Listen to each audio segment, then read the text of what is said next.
What is contour drawing? If you're serious about learning to draw, then you need to be practicing this exercise. I'm Emily from the Pencil Room Online, and I want to talk to you about contour drawing. Contour drawing is a way of challenging the way you normally look at something, and basically we can do this by drawing it really slowly. In this video, I'll take you through how to do it and why you really should be doing it. Stay tuned for ideas of how you can add contour drawing to your own drawing practice. But let's start with the process of contour drawing. So if I said to you to draw a leaf, the chances are the image that would pop into your head would look something like this, maybe like this, because we have all these simple symbols for understanding complex visual ideas. And while that's really useful, it also sometimes makes it hard to break through to see what we're really looking at when we draw. If you look at this leaf, you'll see it's totally unique. It's got bumps and lines and really small details. And to draw this really well and really accurately, we're going to have to look really carefully. It takes patience and focus, but if you want to learn how to draw, you need patience and focus, so it's good to learn that lesson now. I'll take you through drawing this one, and then I'll give you some other ideas of how you can use this technique.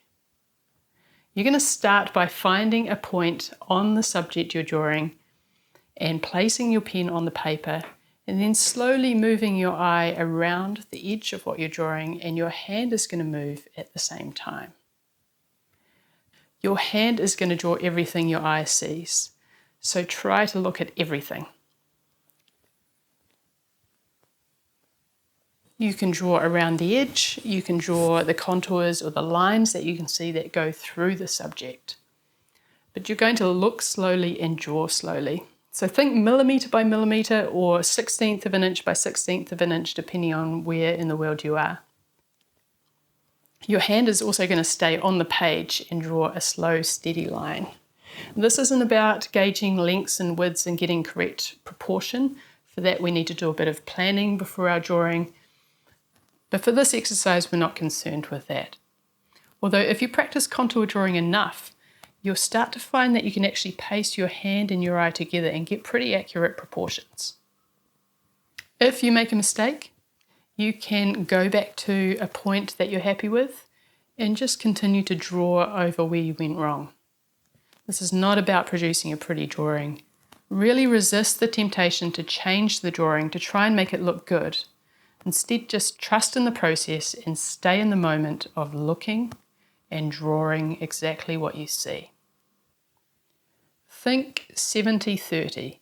70% of the time you're looking and observing your subject, and just 30% of the time at your drawing. So every now and again you'll flick your eye back to your drawing just to see that your hand is on the right track and you're keeping your hand in tandem with your eye. It's about developing observation skills and seeing what's really in front of us. Here's how you can add this to your regular drawing practice. You can use this technique to practice drawing anything around you. A plant, an object, a shoe, your hand, your foot, anything that has interesting contours or lines. Draw for about 10 to 20 minutes. And try to remember that this is a practice exercise for improving your looking and drawing, so the focus should be on the experience itself rather than the final drawings, although you might be surprised with what you end up with. But wait, there's actually 2 ways you can practice this technique. You can do normal contour drawing, or if you're feeling brave, you can try blind contour drawing. For this one, we're going to put so much effort into looking carefully at our subject that we're not even going to look at our page. It's a really good practice to get you into that pure mode of just looking, and also to test and train the connection between your hand and your eye. Don't expect this one to turn out realistic, but instead you might see some details in your drawing that you normally wouldn't notice. I'd recommend giving the blind contour drawing method a go for about 5 minutes before switching to the normal mode of contour drawing, where you're looking at your subject, but also every now and again you're looking back to your page to gauge things like distances. Here's what contour drawing will do for you if you practice it regularly. It'll help you learn to see what is actually there in front of you. It'll develop the coordination between your hand and your eye, and it's going to improve your concentration and your focus when you're drawing. If you want to see more exercises like this to help you improve your drawing, hit subscribe and leave a comment with what you're struggling with when it comes to getting better at drawing, and I'll do my best to do a video for you.